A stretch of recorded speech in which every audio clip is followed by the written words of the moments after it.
mandé a leer del capítulo del libro, bien sea colocando bloques del tejido completo en las cajas de cultivo y posteriormente las células madres migran del bloque de cultivo hacia la caja de cultivo y se adhieren y después se van dividiendo.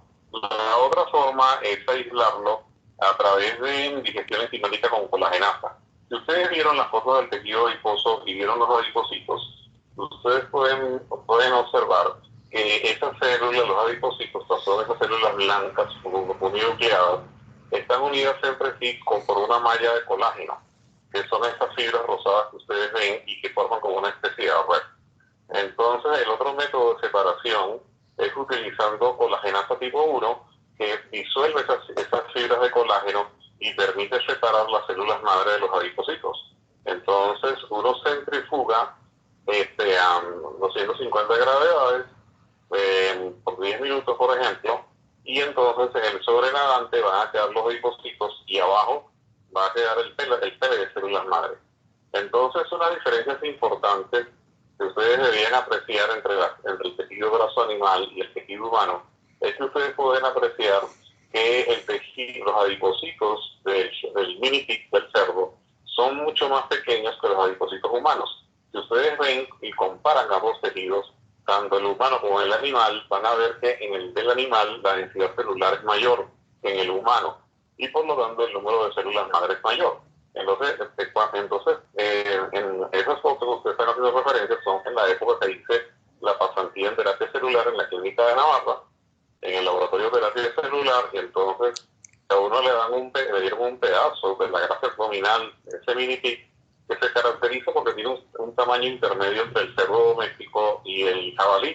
Por eso ustedes pueden ver que se puede enjaular. Entonces el doctor Profe, en ese laboratorio, con la veterinaria, que es Gloria Vicenta, Gloria infartaba el cerdo para probar dispositivos cardíacos y si se moría, tomaban muestras de la grasa y le daban, por ejemplo, que llaman ellos un cacho es un pedazo. Como el tejido es tan denso, para poderlo digerir bien, entonces hubo que filtrarlo. Y posteriormente se colocan en cajas de cultivo o en unos tubos que se llaman los T71 y ahí se multiplican las células. ¿Se escuchó? Sí, doctor. Bien. ¿Qué otras inquietudes tenemos?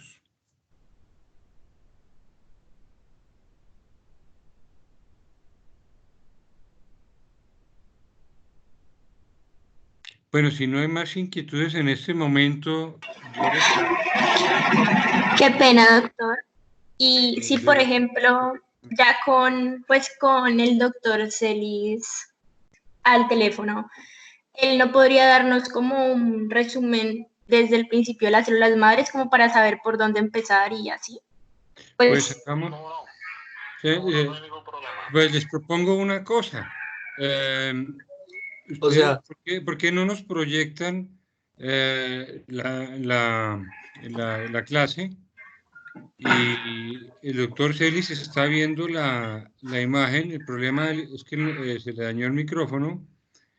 Entonces, ustedes van pasando la presentación y él entonces les va comentando, si les parece. ¿De acuerdo, Luis? Perfecto, entonces que se coloquen por favor en la primera diapositiva. Primera diapositiva. Entonces yo estoy llegando a la primera diapositiva, entonces... póngala en modo presentación para que sea más grande. Ok, entonces, bueno, Eso, muy bien. pasemos entonces, la idea era hablarles un poco de qué son las células madre.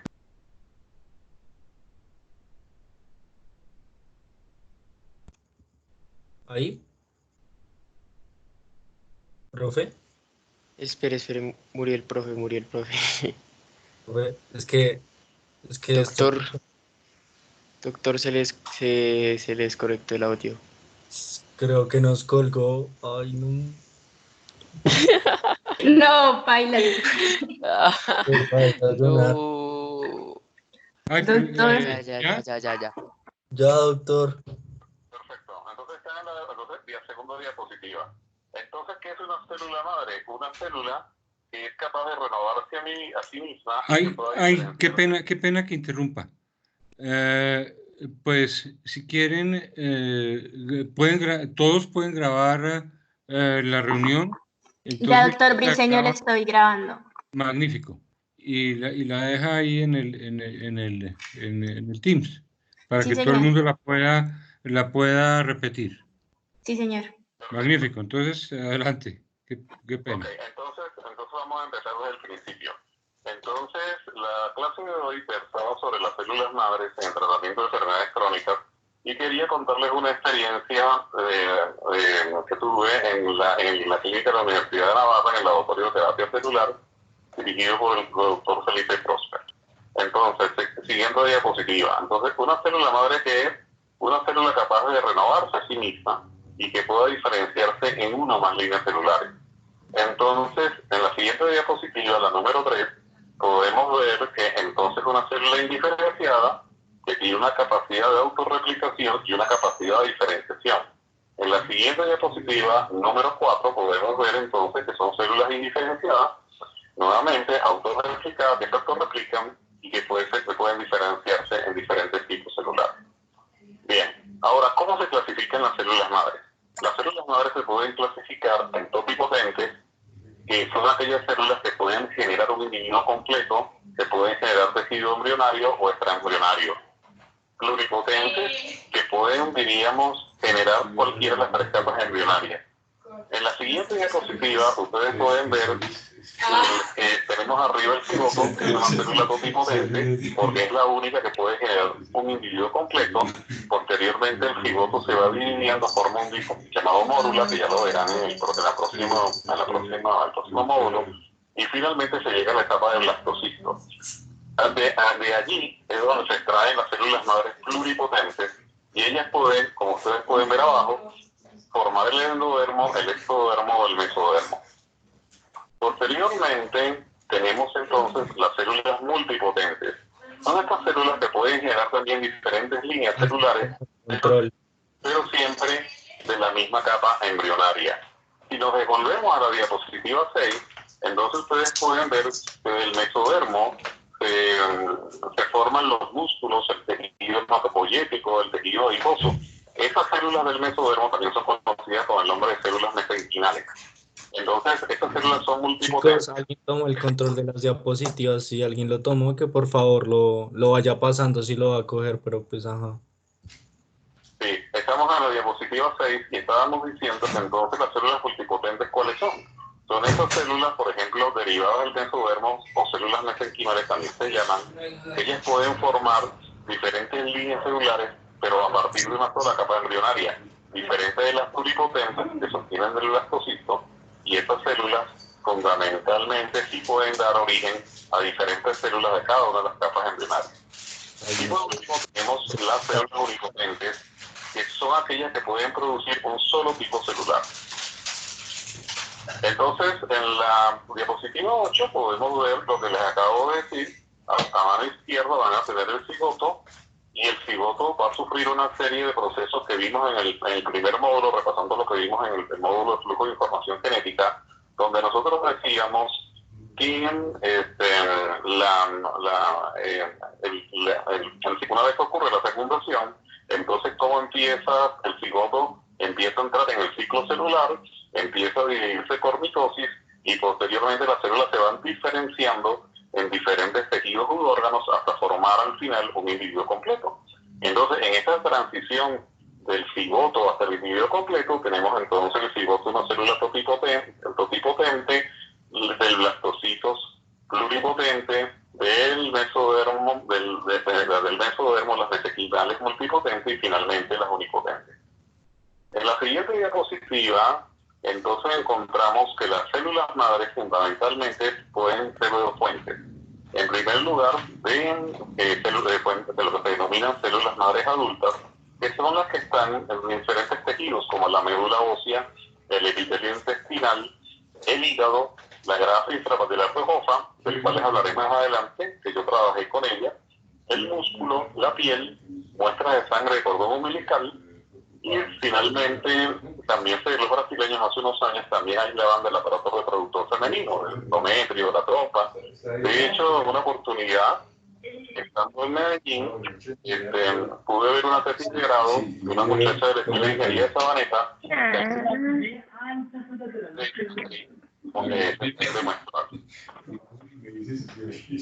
en la siguiente diapositiva 10 están la otra fuente de células madre, que son las que se denominan células madres embrionarias, y que se obtienen fundamentalmente del blastocisto.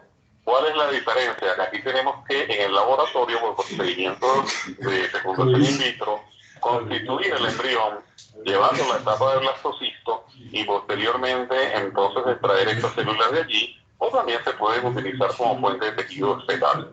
Es lo que algunos llaman la clonación terapéutica, porque el objetivo final es sencillamente utilizar el embrión como un donador de células madres o de tejidos. Diferente a la clonación reproductiva, que lo que se busca es implantar el embrión en el útero de una mujer, inclusive puede ser una madre sustituta para obtener un niño. Ahora, el problema es que cuando yo hago este procedimiento, destruyo el embrión, y estos son los grandes inconvenientes éticos que tiene este procedimiento.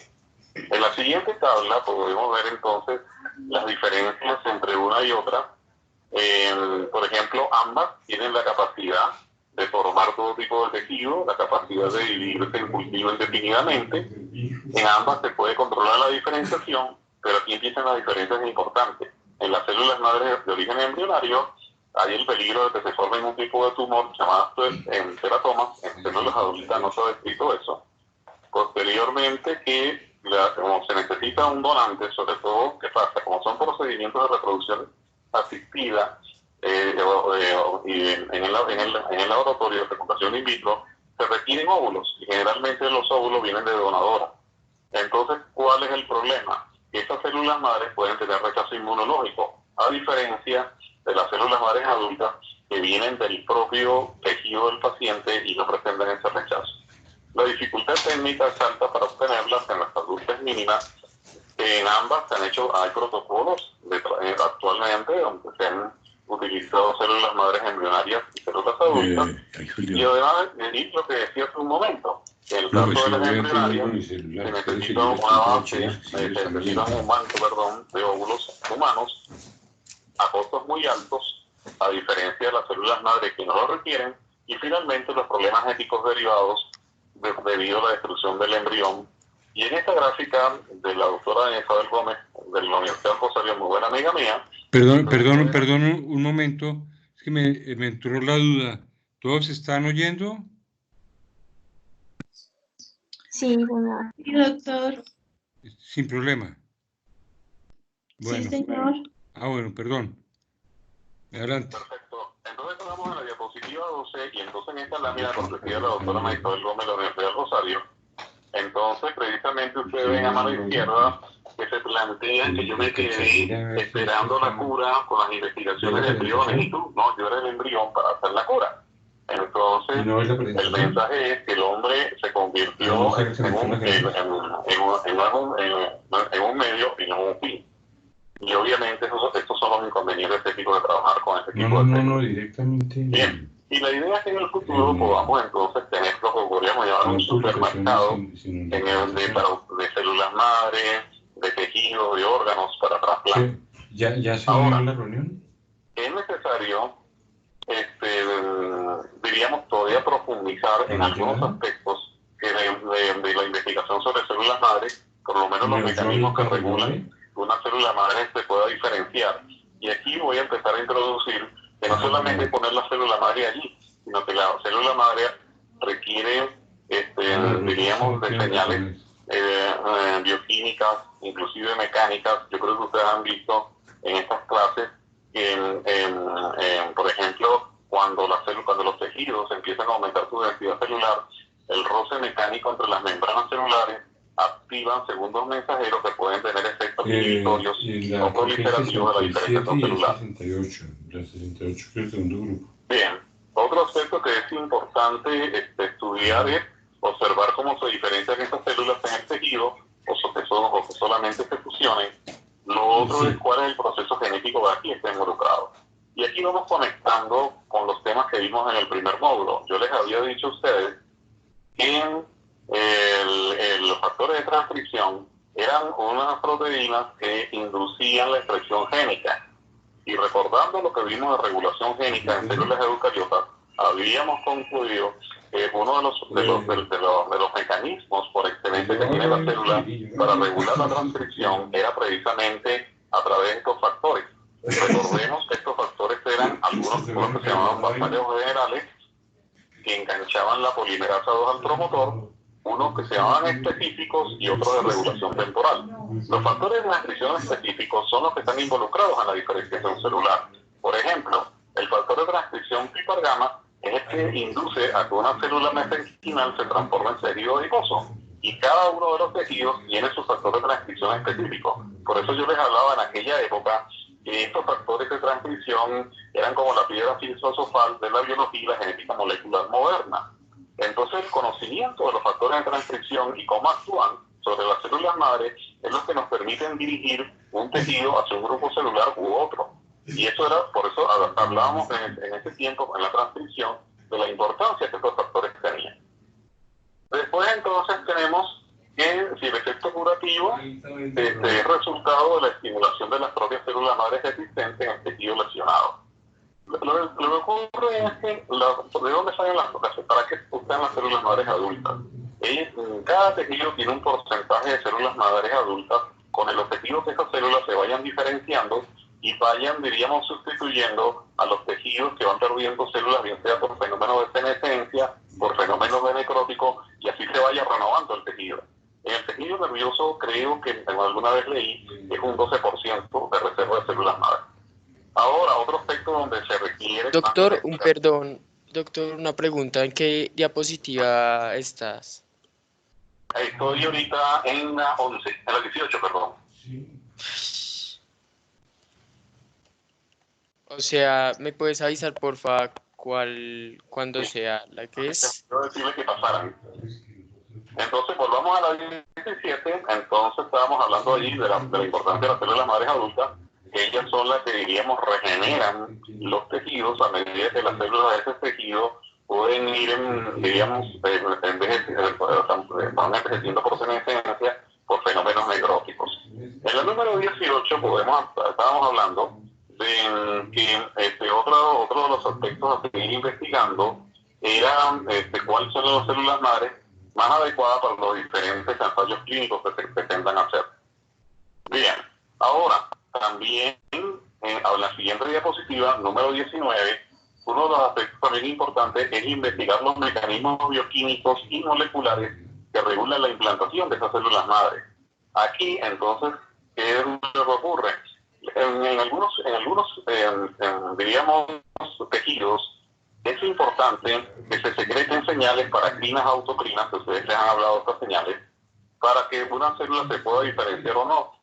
Recuerden un aspecto importante que también vimos en el primer módulo, que factores medioambientales pueden inducir o inhibir la expresión génica. Por ejemplo, en el caso que vimos de nutrigenómica o nutrigenética, que diríamos los nutrientes pueden inducir la aparición de determinadas enzimas para metabolizar un sustrato o una fuente de carbono. Entonces, por ejemplo, en el tejido pancreático, que ya hablaremos, parece que hay necesario para la diferenciación celular un diálogo bioquímico o un entorno bioquímico entre las células alfa y las células beta. En la podemos entonces que producto del avance, diríamos, del conocimiento de las células madres y del desarrollo de la terapia celular, de la ingeniería de tejidos, se formó una rama de la medicina llamada medicina regenerativa. Y esta medicina que hace, aplica los principios de la ingeniería y las ciencias de la vida para fabricar sustitutos que mantengan, mejoren o restauren la función de órganos y tejidos en el cuerpo humano. En la siguiente diapositiva podemos apreciar que uno de las herramientas de esta ingeniería de tejidos y de medicina regenerativa es el cultivo de células madre, dado su potencial regenerativo tanto en vivo como en vivo. ¿Y cuáles son los tejidos? Siguiente diapositiva, donde diríamos se ha centrado un poco la medicina regenerativa. En el tejido conectivo y el epitelial, a partir de células mesenquimales, y el tejido hematopoyético. ¿Por qué con estudios epitelial? Por ejemplo, el caso de quemaduras de segundo o tercer grado, donde hay lesiones serias en la dermis y en el epidérmico. O, por ejemplo, en estos fenómenos de violencia a los soldados, que, por ejemplo, perdían parte, inclusive hasta de su tejido muscular, producto de las esquirlas, de las bombas o las granadas, o también, diríamos, de los disparos de fusil. Entonces, por ejemplo, hay un egresado de La Sabana que se llama Rodrigo Soto, que es cirujano plástico. Rodrigo patentó hace un tiempo unas mallas de colágeno, donde él, por ejemplo, extrae 1 milímetro cuadrado de la oreja, por ejemplo, de un bebé o de un paciente, las cultiva allí en esas mallas de colágeno y posteriormente las transfiere a la lesión y regenera el tejido. Sobre todo lo he utilizado como cirujano plástico para tejidos que se necrotizan o también para quemaduras.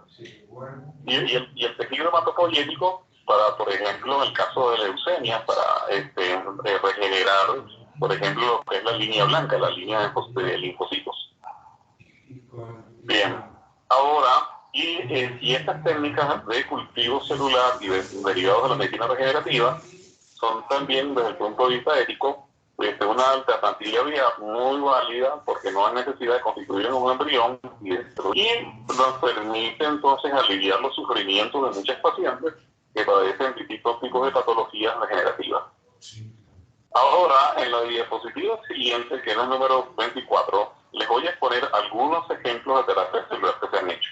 El primero, el sistema nervioso, se ha probado con la enfermedad de Parkinson. Esta es una enfermedad donde se ha producido una desconexión entre las neuronas de asociación, que son las que procesan los impulsos nerviosos, y las neuronas motoras. Esta conexión se da en una zona que se llama la zona nigra, y está muy asociado a que, diríamos, dejan de producirse neurotransmisores como la dopamina.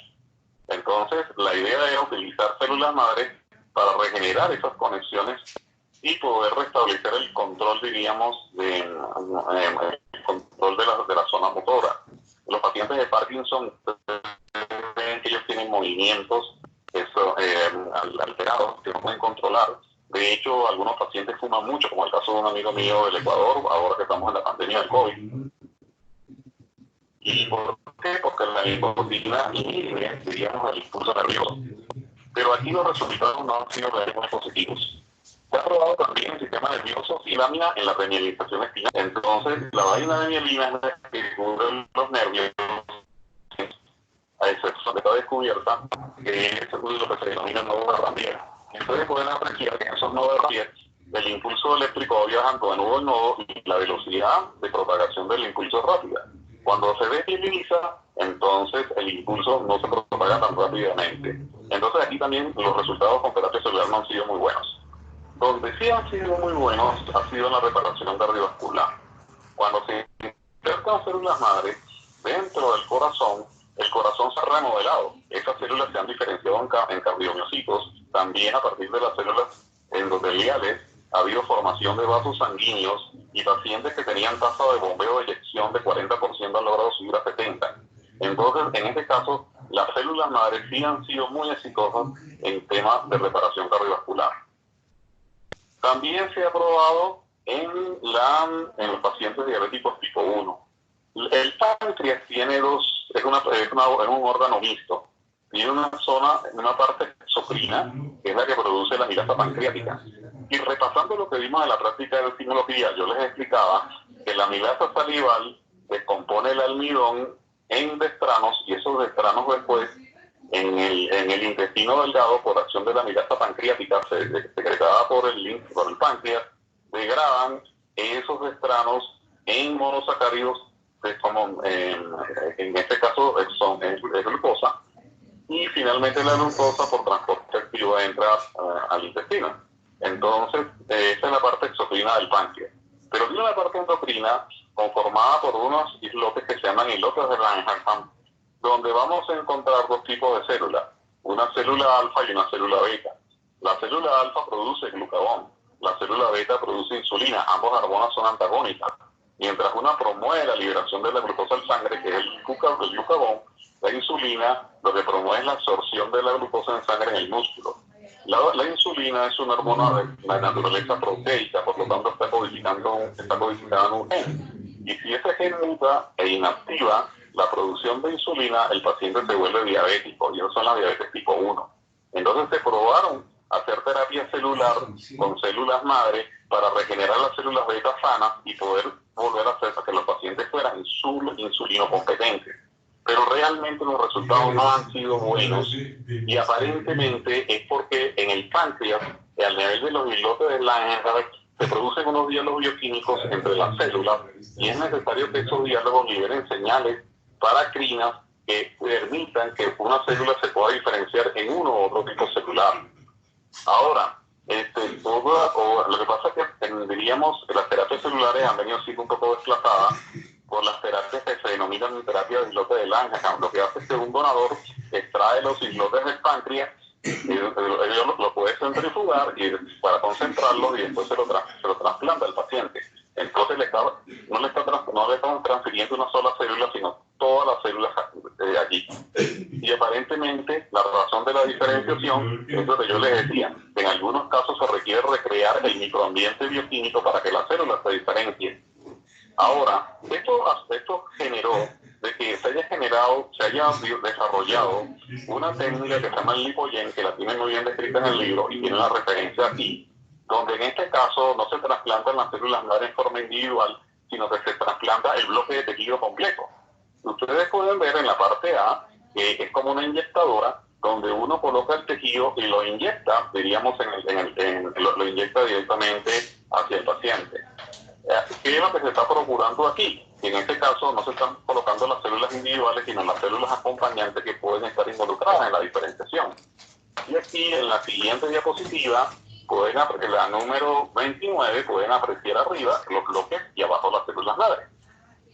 Ahora, con una de mis estudiantes, María Luisa Quevedo, y estos fueron los últimos ensayos que yo hice en células madre, estuvimos también probando una forma de aislarlas, que es que uno extraía tejido graso, en este caso tejido graso humano, lo colocábamos, recortábamos bloques de 1 o 2 milímetros cuadrados, los colocábamos en una caja de cultivo y les agregaba 2 mililitros de medio. Recuerden, porque habíamos hablado cuando estudiamos los cariotipos, que las células tienen que tener un medio de cultivo que le aporte nutrientes o factores de crecimiento para poder sobrevivir. En este caso se usaron 2 mililitros de un medio que se llama alfamin, y los 2 mililitros era para cubrir precisamente los bloques de tejido. Se colocaban a 37 grados en una estufa, 5% de SO2. ¿Y qué pasaba? A la hora los bloques se pegaban en la caja de cultivo. Después se llevaba un volumen final de 5 mililitros, que es lo que le cabe a la caja, y íbamos chequeando el cultivo cada día o cada 2 días. Y ustedes pueden apreciar a mano derecha que ahí ustedes están viendo que las células han migrado del tejido hacia la caja y se han venido multiplicando. Y aquí pueden tener un fotomicroscopio que nos prestó precisamente la doctora Ana María Sánchez, del grupo de inmunología, que también es parte del grupo de biociencias. Precisamente podíamos fotografiar las células migrando del tejido hacia la caja y se van multiplicando. Bien, ahora les voy a hablar un poco de mis experiencias trabajando con células madre. Miren esto, ahora que Nueva York es la sede diríamos, es el foco de coronavirus actualmente. Cuando construían los rascacielos, la gente se ponía a tomar la siesta a la hora del almuerzo, tenía su radio latino para escuchar música. Estaban ahí a más de 100 metros de altura, imagínense que se den una vueltecita en la cama y miren a dónde caen. Pero así se trabajaba. Bien, entonces nosotros trabajamos un proyecto que nos financió la Dirección de Investigaciones en la Universidad de La Sabana, con grasa intrapatelar de jofa, que es esa grasa que ustedes ven en verde en la rodilla. Bien, ¿por qué seleccionamos tejido graso? En una revisión bibliográfica previa que se hizo, se encontraba que estos tejidos grasos son muy ricos en células mesenquimales. Y además de eso, en estos tejidos grasos solamente hay o adipocitos o células madre. Entonces eran muy fáciles de aislar y separar. Entonces el objetivo de nuestro trabajo inicialmente era aislar e identificar células mesenquimales a partir de muestras de grasa humana, y posteriormente lo hicimos a partir de grasa animal. Entonces, aquí participó una estudiante de mi semillero, que era Jennifer Garay. Ya ella es internista, vive en Bucaramanga, pero ella estaba haciendo un doctorado en Japón. Lamentablemente el tsunami de Fukushima la tocó y no ha podido terminar sus estudios doctorales. Ahora, Yo siempre le dije que cuando uno va a tomar una muestra, bien sea de un tejido o va a tomar una muestra de sangre o algún fluido, lo primero es que el paciente llevar un consentimiento informado. Entonces, donde el paciente expresa que libre y voluntariamente acepta participar en esta investigación. Por lo tanto, usted tiene que explicar cuál es el objetivo de la investigación, cuál va a ser el procedimiento que se va a utilizar, cuáles son los posibles eventos adversos que se les puede presentar. La idea es que el paciente esté informado de todo ello para que después libre y voluntariamente firme el consentimiento y usted pueda proceder a tomar la muestra. Ahora, nosotros entonces, como criterio de inclusión de ese protocolo, teníamos que a un paciente que le fueran a hacer una intervención en la rodilla, bien sea una artroscopia, una reconstrucción de ligamentos, una meniscoplastia, una condroplastia, una artroma o un reemplazo de rodilla, le íbamos a pedir permiso al paciente para tomar una muestra y aislar esas células madre.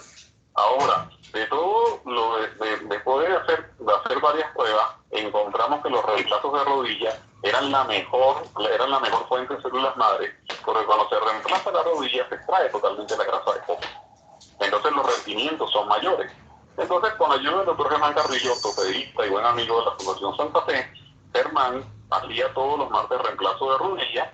Entonces se iba hasta el quirófano, él nos daba la grasa, se colocaba en un vial con solución salina antibiótico y se transportaba hasta la universidad. Ya daremos un poco más a detalle del procedimiento. Y como criterio de exclusión, entonces no se iba a llevar ningún paciente a cirugía solamente con este fin. Por ejemplo, no íbamos a tomar un paciente sano y llevarlo a cirugía para extraerle la grasa. Entonces, ese era el criterio de exclusión. Pacientes sanos no se iban a utilizar para hacerle este procedimiento.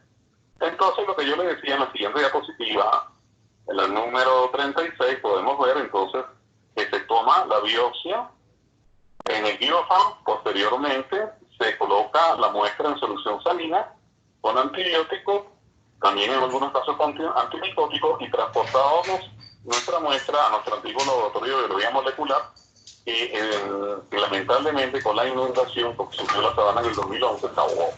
Entonces, ese es nuestro antiguo laboratorio. Ahora allí funciona el fondo empleado con Sabana, creo que también el almacén está allí. Ese está ubicado al lado del lago, que está al lado del puente del común. Entonces, en estas casitas que se llamaban las casitas del bosque, las casas del lago, porque estaban al lado del lago, ahí estaba nuestro laboratorio. En la siguiente diapositiva, entonces, podemos apreciar que una vez que llegaba la muestra al laboratorio, procedíamos a digerirla con colagenasa tipo 1. ¿Por qué? Para lograr separar los adipocitos de las células madres adultas.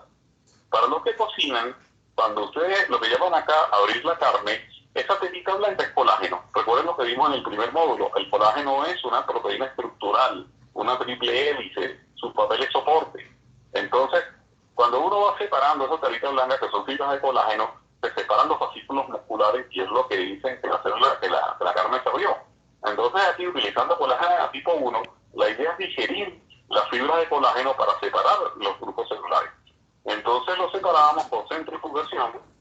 Entonces los adipocitos quedan en el sobrenadante, en la parte de arriba, y en el pellet de abajo quedan las células madres.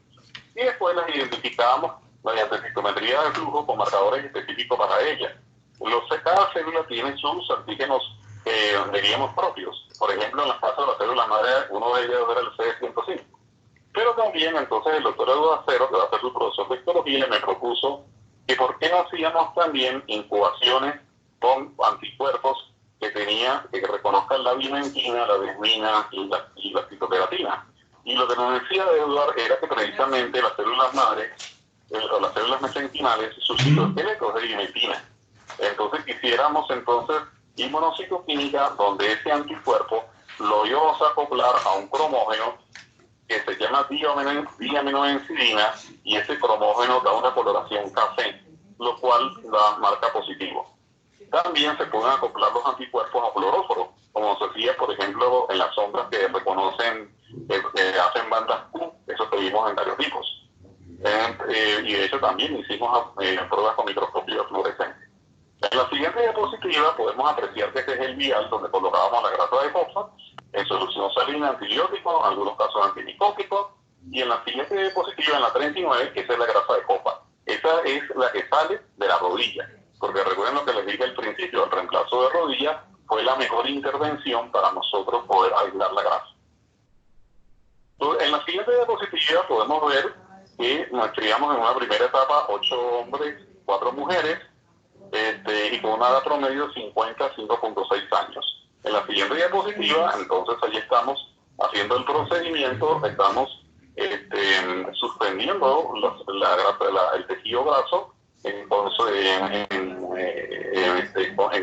con colagenasa tipo 1 para que en este aparato que se llama un agitador, un checking, a 37 grados y dejábamos, por ejemplo, por 2 horas, a veces lo dejamos un día para otro, entonces la colagenasa fuera digiriendo el tejido para de esa manera separar las células. Me da mucho anécdota este check-in porque esto lo trajimos a Alemania, yo era el coordinador de laboratorio en aquella época cuando empezó la facultad y se nos ahogó era muy bueno, se nos ahogó la inundación.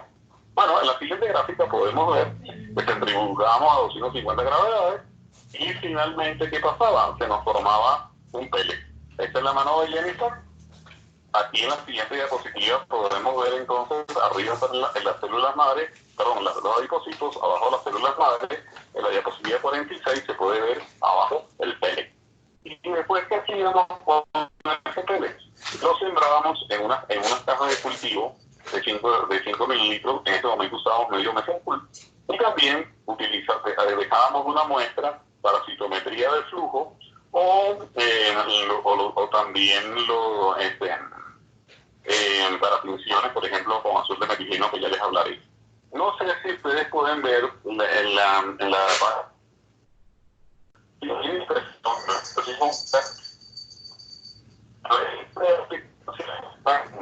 no en presentación completa, pueden apreciar que esos fueron los citometría de flujo, los antígenos que utilizamos para identificar células madre, el CDC13, el 29, el 59 y el 105. Esos son marcadores típicos de células madres mesenquimales. Bien, en la siguiente diapositiva, que es la 49, aquí podemos ver entonces con el tejido graso, pueden apreciar los adipocitos. En la siguiente diapositiva pueden apreciar entonces la 50, pueden apreciar allí los adipocitos, células, diríamos que son uninucleadas, y eso alrededor fibroso son las fibras de colágeno. Y cuando uno digiere con la colagenasa tipo 1, obtiene esto. Entonces las células estas son, diríamos, las células madres ya aisladas por centrifugación y coloridas con azul de metileno. Esto fue algo de mi época de estudiante. Para ver, a veces, cuando aislábamos células, nosotros a veces teníamos azul de metileno para poder observarla.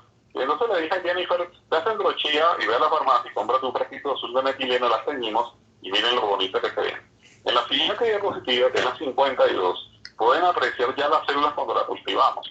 Vean lo precioso que son estas fotos que tomamos. Y repasando ciclo celular, en la siguiente diapositiva, la 53, ustedes pueden ver ahí la célula en proceso de división. Miren que no ha ocurrido la citocinesis. Vean que ya se han formado los 2 núcleos totalmente definidos. Y lo que faltaría es la citocinesis para que se formen las 2 células en forma individual. En la siguiente diapositiva, la 54, podemos ver lo que hicimos con Edward. Las células teñidas con pimentina, lo cual nos corroboraba que esas eran células mesenquimales también.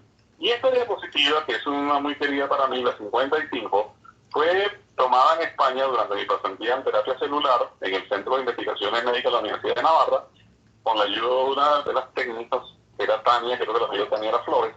Entonces pueden ver el adipocito, el núcleo y todo el citoesqueleto totalmente teñido. Esta foto inclusive quedó de portada de una revista. Y en la siguiente diapositiva, la 56, pueden ver allí las células ya marcadas con inmunofluorescencia. En este caso, los anticuerpos que reconocen pimentina no están acoplados a un cromógeno como en las diapositivas anteriores, sino que están, diríamos, acoplados a un fluoróforo, y entonces pueden ver que la fluorescencia del marcaje es positivo. Este fue un microscopio que sacó la inundación y después de los poquitos que lo utilizó.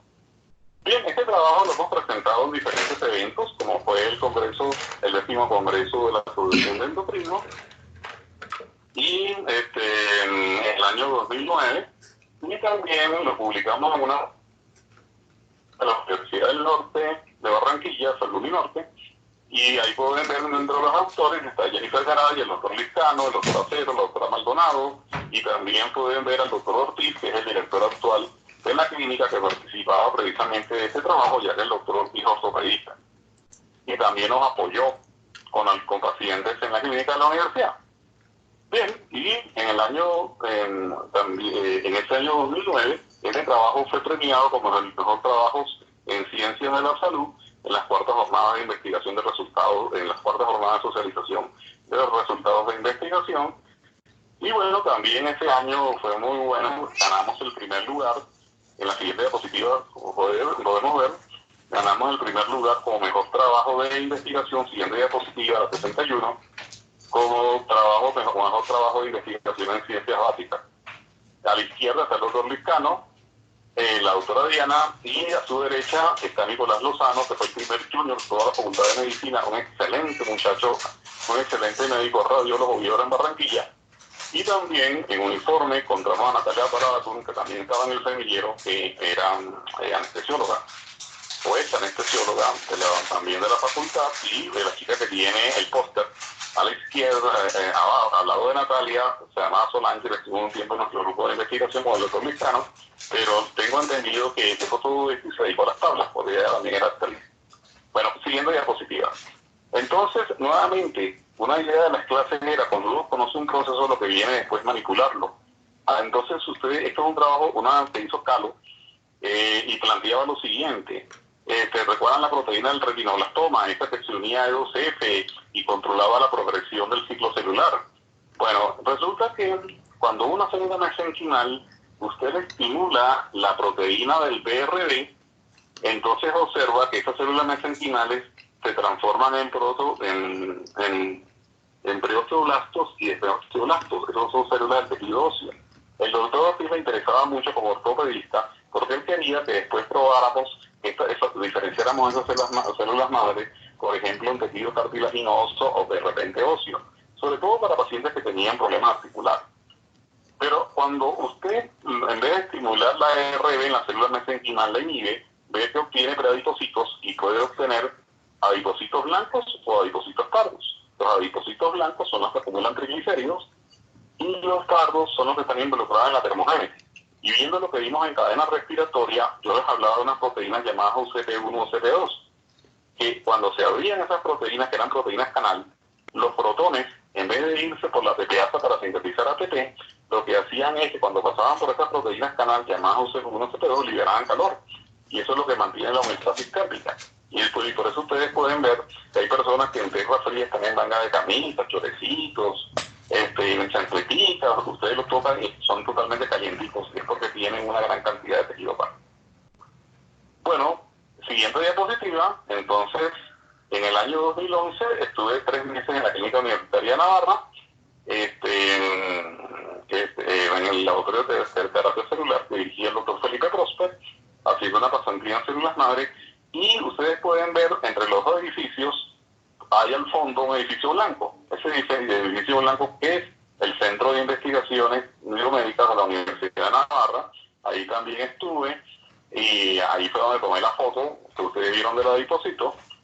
Y en ese viaje también hice el curso de nutrigenómica y nutrigenética y conocí a esta doctora Catalina Picó, que es una experta. Ella trabaja en Palma de Mallorca y he querido traerla a Colombia, pero ha sido bastante complicado por su agenda, sobre todo porque no le coinciden las vacaciones. Y bueno, como cultura general, esta es la rectoría de la Universidad de Navarra. Esto es un palacio Luis XV, Luis XVI. Aquí a partir de la poesía 66, en la 67 pueden ver otra panorámica de la rectoría, en la 68 también, y en la 69 este es el oratorio de la rectoría. Muy bonito. Y en la diapositiva 70, la estatua de San José María, muy parecida a la nuestra, y que es muy típico encontrar en todas las universidades que son obras corporativas de los Dei, la estatua de San José María, que es el inspirador de ella. Pasemos ahora a la 71.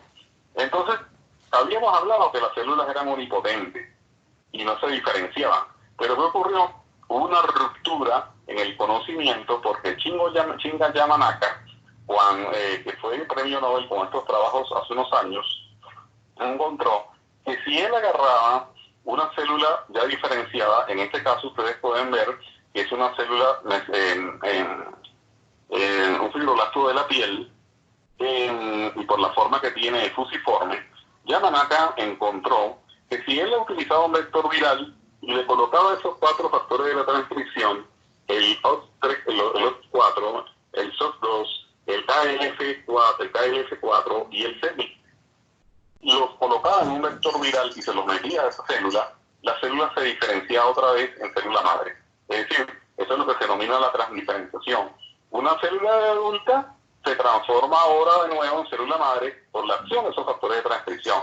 Y nuevamente aquí resalto mucho lo que les enseñé en el primer módulo, lo que procuré enseñarles, la importancia que tienen los factores de transcripción de conducir las células a un horizonte celular determinado.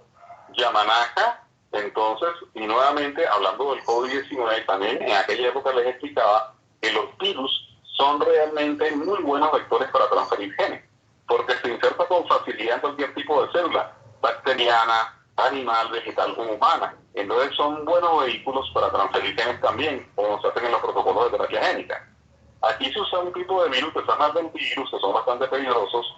De hecho, se me dio permiso para ir a la zona del lentivirus y poder ver estos procedimientos. Y de hecho, estos procedimientos la hacen 1 o 2 personas máximo, porque también estas células son muy susceptibles de contaminar.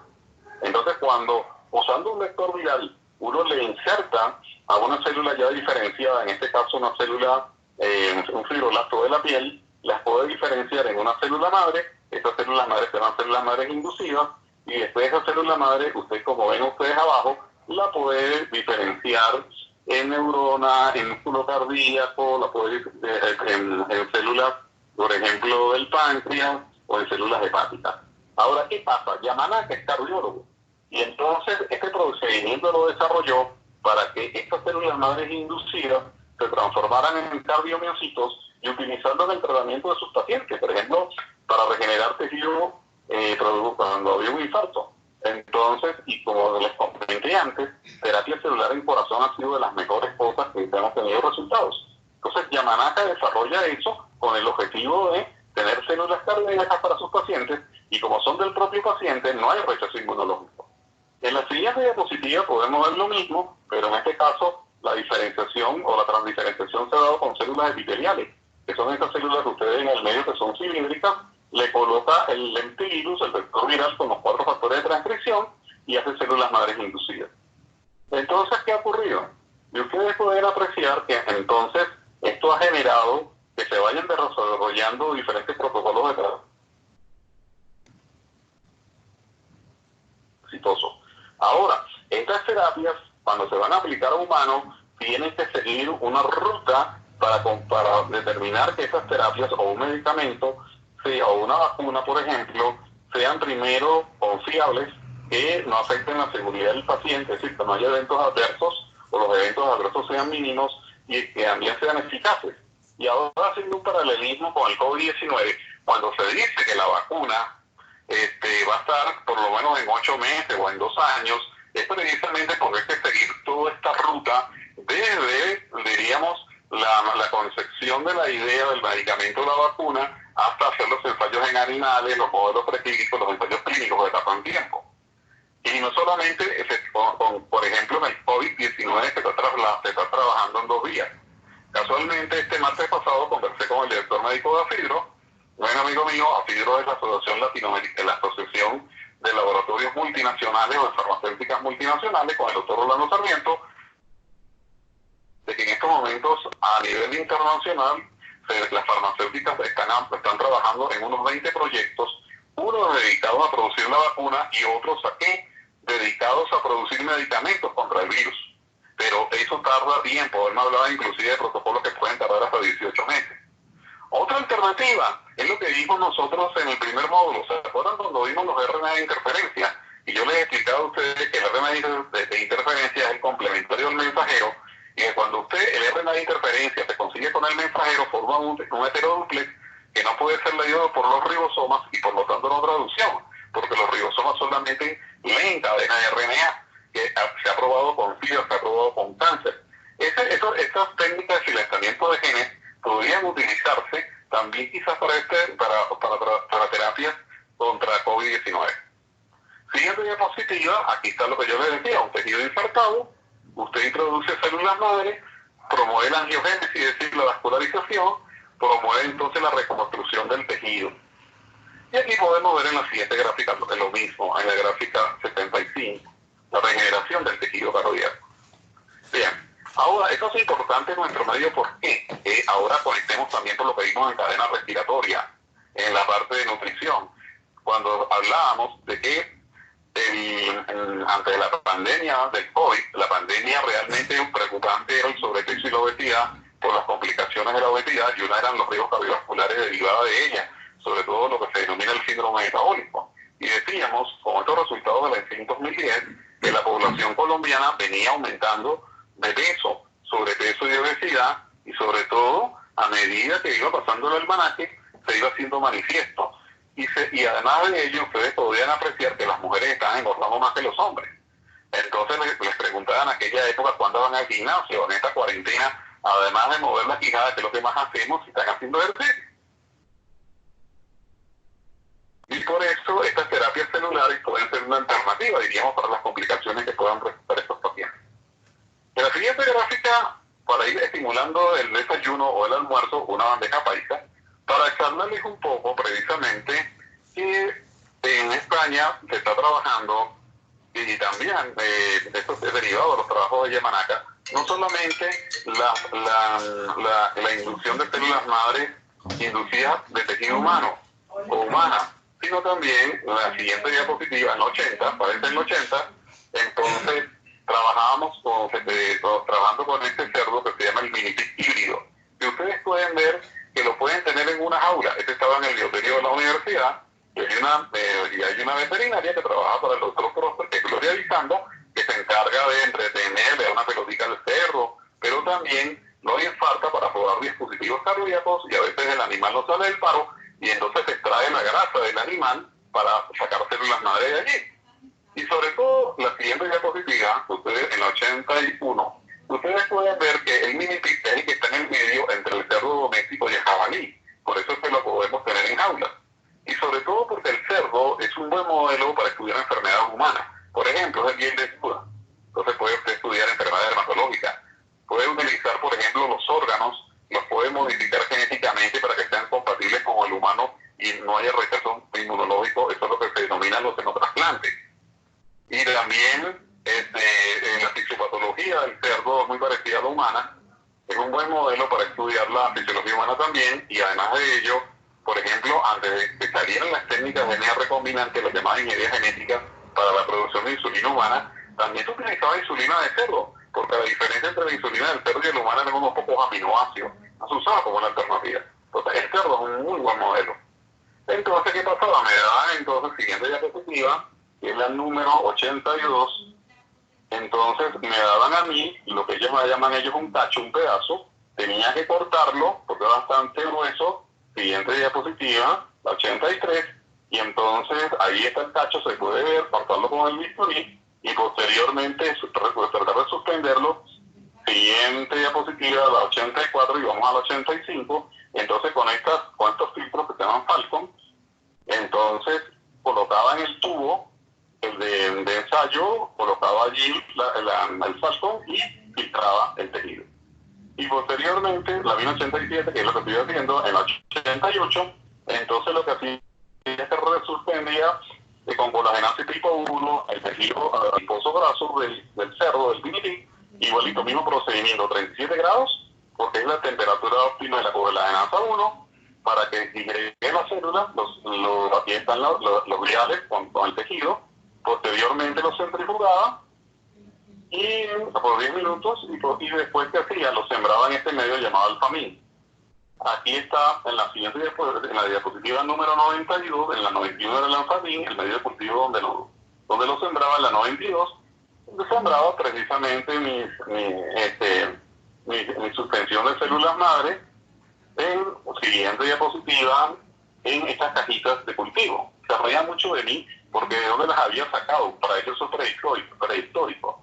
En las 94, porque ellos pueden ver, esas son las cajas de cultivo, esas son las que llaman las tapes. Ellos pueden aislar hasta 7 millones de células en una semana, en menos tiempo.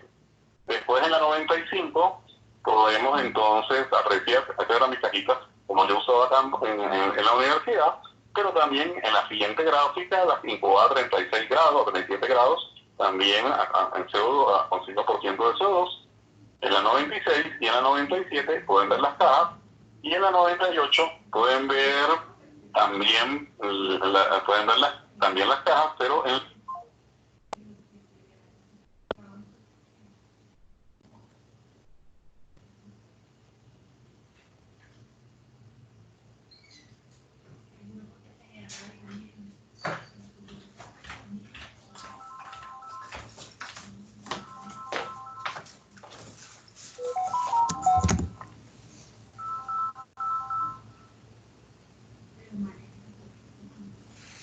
Una pequeña interrupción, perdón.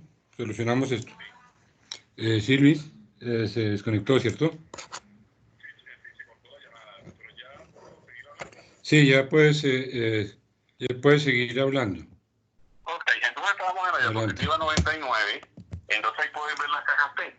De hecho, yo hice aislamientos de 2, 3 millones de células en estas cajas, ellos pueden hacer hasta 7. Y en la diapositiva 100 pueden ver el tejido animal. Entonces vean que la densidad celular es mucho mayor, por eso que rinde tanto en la obtención de células madre. A diferencia del tejido humano, que es un tejido que es menos denso, pero ¿qué pasa? 101, los adipocitos humanos son más grandes y vean los de cerdo son más pequeños, por eso que la densidad celular aumenta. Y ahí alrededor pueden ver las fibras de colágeno que mantienen la arquitectura del tejido. Y en la 102 pueden ver las células madres Cailé, ahí las tengo yo en cultivo. En la 103 también pueden observar parte del cultivo que hice, y en la 104 las tenía con hematoxilina, quedaron muy bonitas. 105 también con hematoxilina, 106. Entonces, ¿qué repasa? Cuando terminé la pasantía me traje mi botellita de células madres desde Pamplona, entré hasta Madrid, a la nevera del hotel, después el vuelo de casi 12 horas hasta Bogotá, a la neverita de mi casa, y después, entonces, ¿qué hice?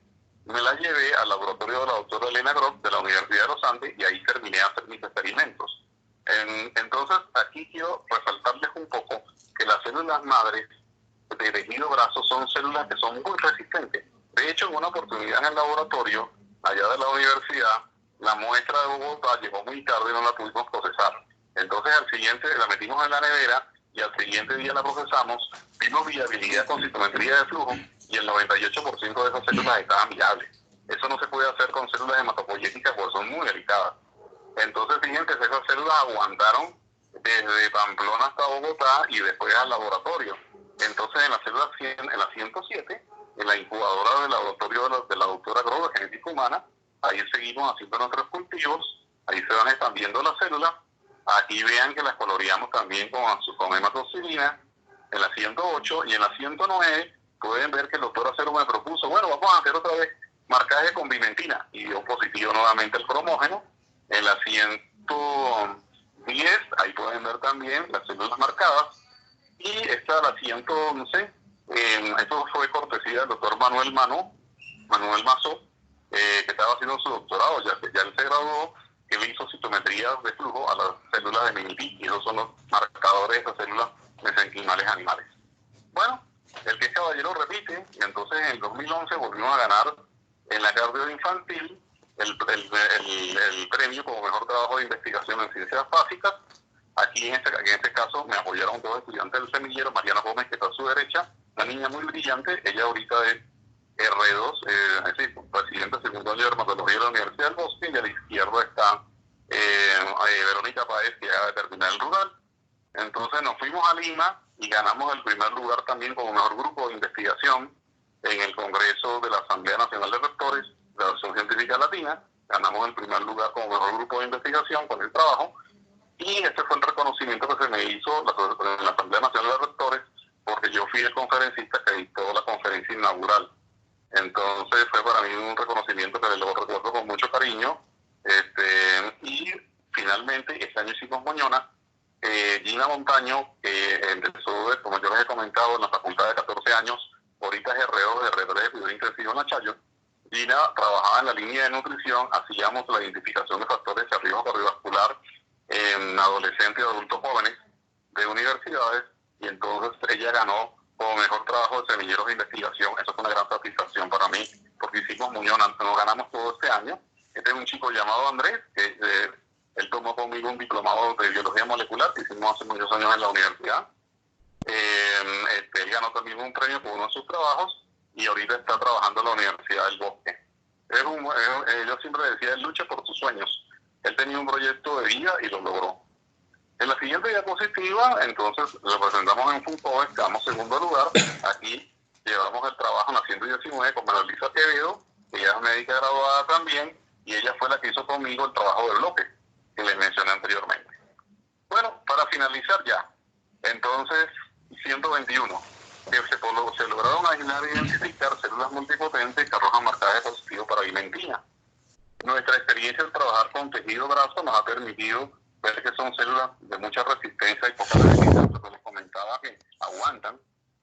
Después que, bueno, la generación de estas líneas celulares nos permitiría trabajar en modelos para estudiar la obesidad y sus complicaciones como la diabetes, lo que yo les comentaba que podríamos quizás en el futuro tratar de diferenciarlas en tejido óseo cartilaginoso para las patologías de origen particular, que era lo que buscaba el doctor Ortiz.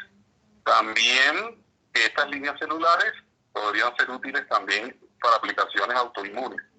Ya deben haber visto, por lo menos se lo han mencionado, que hay enfermedades que se llaman autoinmunes, que se producen anticuerpos contra los propios tejidos o células del organismo. Entonces, me habían propuesto hacer un trabajo de esto, lo que pasa es que no pudimos completarlo, y es que se observó que cuando uno cultiva células madres con linfocitos, las células madres secretan, probablemente deben ser citoquinas, que inhiben a los linfocitos. Y obviamente, al inhibir a los linfocitos, se suprime la producción de anticuerpos. Eso eran, diríamos, observaciones que se habían hecho in vitro y que, ¿por qué no buscábamos utilizar células madres en el tratamiento de pacientes con enfermedades autoinmunes para ver si se podía de alguna manera inhibir la producción de esos anticuerpos? Porque los tratamientos fundamentalmente que se hacen, por ejemplo, se usa la talidomida, que es un medicamento que es teraptógeno, que se usaba, por ejemplo, como anticonceptivante en las mujeres embarazadas y generaba malformaciones. Ahí se retiró del mercado. Sin embargo, en tratamiento de enfermedades autoinmunes se ha utilizado también corticoides, pero entonces esa era una línea que queríamos desarrollar, pero finalmente no se desarrolló. Y después poder desarrollar células madres inducidas, tanto humanas como de INIPI. El doctor Lescano sí ha venido trabajando un poco eso y creo que ya ha logrado, diríamos, un poco de conseguir células madres inducidas. Bueno, finalmente, en el año 2011 fue la inundación. Entonces, esto es lo que yo voy estando en España, porque diríamos, la pasantía coincidió con el tiempo de la inundación, y precisamente en la esquina superior derecha se ve el anfiteatro. Ahí precisamente era la oficina del doctor Briceño, en la parte del edificio superior izquierda. Ahí estaba mi oficina también, y yo decía, el agua como que no llegó, se salvaron nuestras cosas.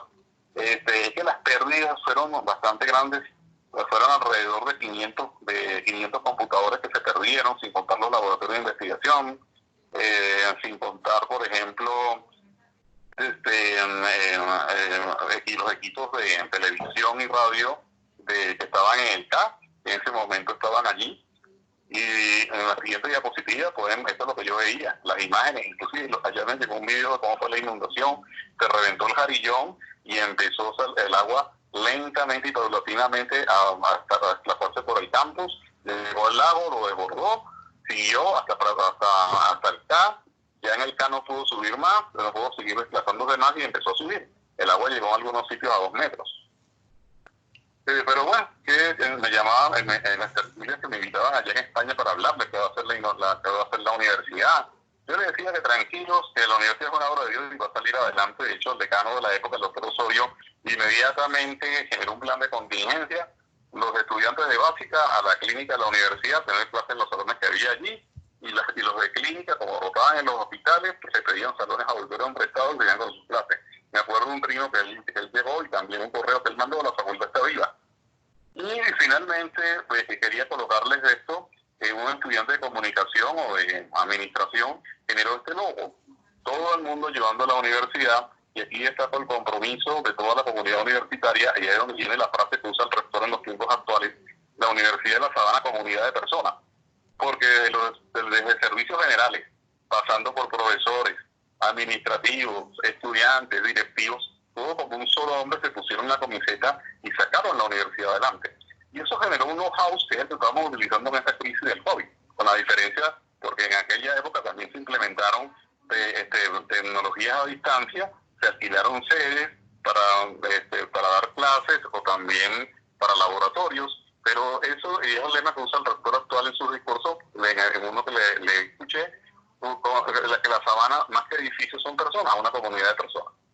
Bueno, finalmente también quiero agradecer porque estas investigaciones las pude completar con el apoyo del doctor Elena Gross, directora del Laboratorio de Genética Humana de la Universidad de Los Sánchez. Ella fue mi tutora, mi tesis de maestría. La doctora Elizabeth Vargas Castellano de la Universidad del Rosario, que muy gentilmente me aportó la fotógrafa que ellos tienen, que es una persona con más de 15 años tomando fotografías en microscopio. Eso fue totalmente una cortesía profesional, no se me cobró nada por ello, y muchas de esas láminas que ustedes tan bonitas fueron precisamente de la fotógrafa. También le deseo también agradecer a Elizabeth. Y bueno, este era el taller que ustedes tienen que desarrollar. Este se tomó de la guía de autoestudios que les di en el primer módulo. Había una guía de células madre. El criterio de evaluación era reconocer la importancia de la utilización de la célula madre en la práctica médica.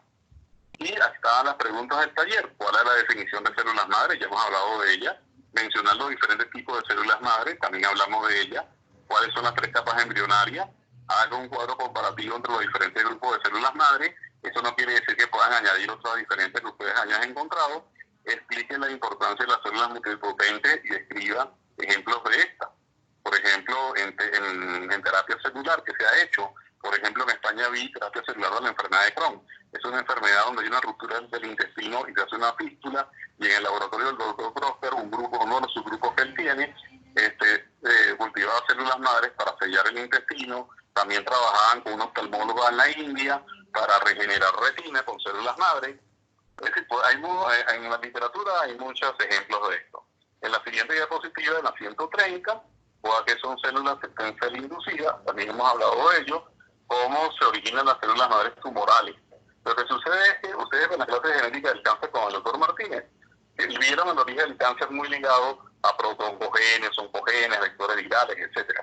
Pero sucede que algunos han planteado que las células madres se pueden reprogramar, convertirse en tumorales y pueden transformarse y pueden convertirse en células neoplásicas. Entonces explique esos mecanismos de transformación neoplástica. Eso está en el libro que yo les mandé. De todas maneras, artículos sobre eso. Mencione 4 cánceres sanguíneos relacionados con su origen en células madres y resaltar la importancia de la terapia celular en la práctica médica. Bueno, finalmente, en la última diapositiva, el lunes cuando se suspendieron las clases, el día que les tocaba el examen del tercer módulo, reunió el semillero de investigación en el apartamento. Tomamos las medidas obviamente contra el COVID-19 e hicimos la planeación de todas las actividades de semillero durante esos meses. Y quisiera agradecer mucho a Andreina Sanín, que es la rubia que ustedes conocen, que está a mi izquierda, que ella es la que ha venido coordinando todos los tipos de actividades y en comunicación con ustedes. Bueno, entonces muchas gracias. Eso es lo que quería comentarles, recordarles que para el examen final va un artículo, pues ya hice las preguntas, por favor no dejen para última hora la lectura del artículo, se los mandé desde febrero, y básicamente era un artículo sobre muerte súbita en niños de la comunidad HMIS. Por favor, no dejen eso para última hora. De todas maneras, pueden hacer las consultas por los chats, por el correo electrónico, etcétera, etcétera. Pero por favor, ese artículo, por favor, léanlo para el examen. Bueno, muchas gracias. También quiero agradecer de todo corazón todo el apoyo que me ha brindado mi jefe de departamento, el doctor Briceño, que de las 6:30 de la mañana, inclusive ayer y antes de ayer, hemos estado bregando cómo hacer esta clase. Y que bueno, gracias a su empeño y gracias a su empuje, hemos logrado felizmente llevar el barco a término. Ignacio, te lo agradezco mucho. No, entonces, con todo el gusto. Muchas gracias. Estuvo muy buena la presentación. Entonces, nuevamente les repito que estamos disponibles siempre para contestar preguntas y para oír todas las inquietudes y sugerencias que puedan tener. Entonces, nuevamente les recomiendo que envíen al doctor Celis los talleres, él los va a retroalimentar y también nos van a servir para hacer el reporte de asistencia. Entonces, les pido el favor de que lo hagan lo más pronto posible. Bueno, muchas gracias. Se oyen inquietudes. ¿Alguien quiere hacer Una pregunta.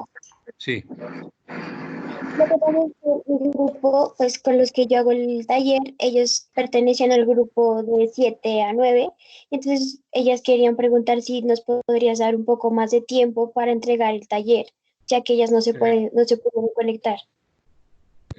Bueno, pero entonces, ¿saben qué? ¿Por qué no le mandan entonces una nota en el correo electrónico al doctor Celis explicando eso y quiénes son los participantes del grupo para poder reportar la asistencia? Ignacio, Listo. mira, Doctor. vamos a conectar a hacer entrevistas de pregrado Sí. a más tardar la 1:30. Perfecto. Entonces, hasta la 1:30. ¿Parece? Doctor, tengo una pregunta, qué pena. Sí. Listo, doctor, gracias. Cuéntenme. Pues es con respecto a la clase, sí, señor. La clase. Entonces, pues es que el doctor mencionó que el origen, o sea, como las células madre podrían estar participando en el origen del cáncer, pero no ahondó mucho en el tema. Entonces, ¿cómo sería esa relación? Bien, en la lectura, en el libro que les mandé a leer, ahí están. Lo que sucede es que son productos de alteraciones en la reprogramación celular de las células, que entonces hace que esa célula normal se vuelva cancerosa. Si ustedes buscan por Google, hay un artículo que se llama Células Madres Cancerosas, que salió publicado hace unos años en Scientific American. Inclusive hay una versión en español de ese artículo. Ahí les hablan inclusive de cuáles son las formas en que una célula madre cancerosa se transforma en una célula madre se transforma en cancerosa. Me parece que en el libro también está descrito los mecanismos. Pero si quieren profundizar, busquen por Google Células Madres Cancerosas, Scientific American o Investigación y Ciencia, y ahí deben encontrar ese artículo. Pero lo que pasa es que por temas de tiempo no ahondé y lo dejé más bien que ustedes investigaran sobre el tema. Listo, doctor, muchas gracias. Doctor Celis, qué pena. ¿El libro es el de embriología de Langman? No, el libro es, lo que sucede es que hace unos 3 años el doctor Hugo Mendieta de la Facultad de Medicina de la Universidad Autónoma del Estado de México en Toluca, fue el editor de un libro que se llama Técnica de Biología Molecular. Dentro de ese libro se me invitó a escribir un capítulo y escribí un capítulo de células madres. Ese es el material que les mandó Andreina. Cuando Andreina le mandó la presentación, también en la semana pasada les envió también un PDF. Que todos lo deben de tener porque ya se les envió a todos. Entonces en ese PDF precisamente está es el capítulo del libro.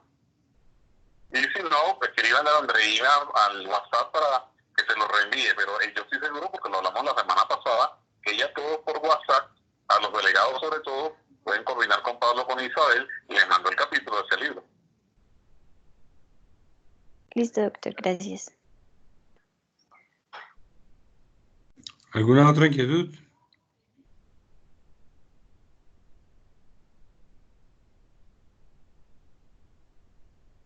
Bueno, entonces también quería recomendarles que compartan esta grabación con todos sus compañeros. También la dejaremos aquí en Teams. Entonces, también les recomiendo que sigan siendo comunidad académica, que se comuniquen entonces con sus compañeros. Muy bien, creo que no es más. Entonces podemos dar por terminada esta reunión en este momento. Entonces, muchas gracias a todos. Muchas gracias al doctor Celis por la buena presentación. Y entonces nos despedimos. Pero muchas gracias, Ignacio. Entonces ya dentro de 20 minutos empiezo a hacer entrevistas. Y bueno, estoy pendiente de los talleres y reportar la asistencia. De todas maneras, conversamos más tardecito, ¿bien? Perfecto, magnífico. Estamos hablando. Listo, Ignacio. Nuevamente, muchas gracias. Bueno, no. A ti. Muy bien.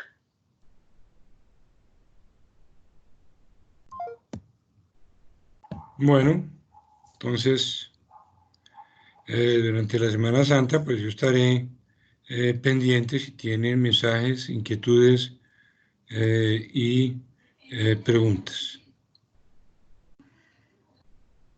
Muy bien, entonces, que tengan una buena Semana Santa, que descansen, que recen y saquen de pronto un rato para estudiar, para el examen que tenemos.